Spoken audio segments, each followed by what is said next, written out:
बाई इंस्टाग्रामवर एक ज्ञान चौधरीची व्हिडिओ बघितली. हा खंडू सांगतोय की पुण्यामध्ये रिक्षावाले स्कॅम करत आहेत. तर ह्या दादाकडनं आम्ही ओला बुक केलेला होता. हे लोक काय करतात, बुकिंग ऍक्सेप्ट करतात, नंतर म्हणतात की इथे ओला मध्ये कमी दाखवतंय, बुकिंग कॅन्सल करावी लागेल आणि मीटरने चालावं लागेल. तर हे एकदम चुकीचं आहे या लोकांना. म्हणून या व्हिडिओवरच्या पहिल्या कमेंट बघूया.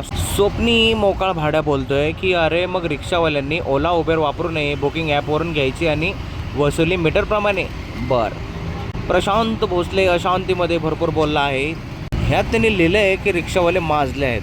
बर. सुप्रियाताई बोलतात काही ॲग्री करायचं नाही, पब्लिकने पण युनिटी करायची. हो ताई, युनिटी करा पण बरोबर कामासाठी. चुकीच्या कामासाठी युनिटी करून तुम्हाला कोण पैठणी देणार आहे का? चला रील बघितली, आता रिॲलिटी दाखवतो. ओलावर राईड घेतली अर्पिता माने यांची. मी जिथं उभा होतो तिथून 1 किलोमीटरवर त्यांचं पिकअप होतं.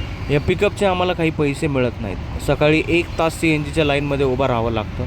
300 ते 400 रुपयाचा CNG रोज भरावा लागतो. पण ठीक आहे, हा विषय सोडू.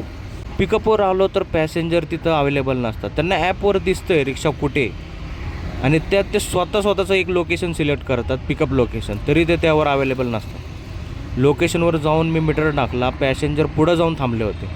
ह्या जो वेळ जातो ना त्याचे आम्हाला काही पैसे मिळत नाहीत. पण चला ते पण ठीक आहे. पॅसेंजरला पिकअप केलं, स्वारगेटला जायचं होतं. ओलामध्ये जो मॅप असतो तो कधीच अपडेट होत नाही. फोनच्या मॅपमध्ये 2 ऑप्शनल रस्ते दाखवतात, एक 10 किलोमीटरचा, एक 11 किलोमीटरचा. आता जर मी त्या पॅसेंजरला त्याच्या कामासाठी अजून 4 ते 5 किलोमीटर फिरवलं तरी ओलामध्ये ते अपडेट होणार नाही.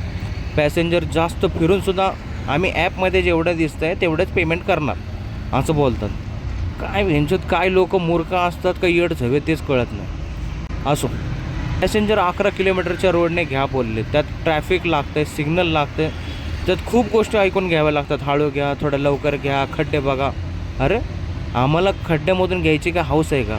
खड्ड्यातून गाडी घेऊन कमरेचा आणि रिक्षाचा खुळखुळा बनवायची हौस नाही आहे. भारतात राहून खड्डे सांभाळून घ्या बोलतात राव, काय बोलायचं. स्पेस टेक्नॉलॉजी आपल्याकडं माहिती नाही का? असो, आलो स्वारगेटला. ॲपवर झाले 151 आणि मीटरने झाले 187. ते बोलणे आम्ही ॲपप्रमाणे देणार.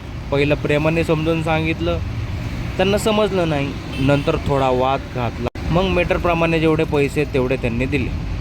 मला कळत नाही की इमानदारीने धंदा करून बोलणी खावी लागतात. लोक जेवण ऑनलाईन मागून त्यावर टिप देतात. आम्ही माणसं नीट सोडून कोण आम्हाला नीट बोलत नाही. आमच्या हक्काचे पैसे जर घेणं हा स्कॅम असेल किंवा माज असेल तर हा माज आम्ही कायम ठेवणार.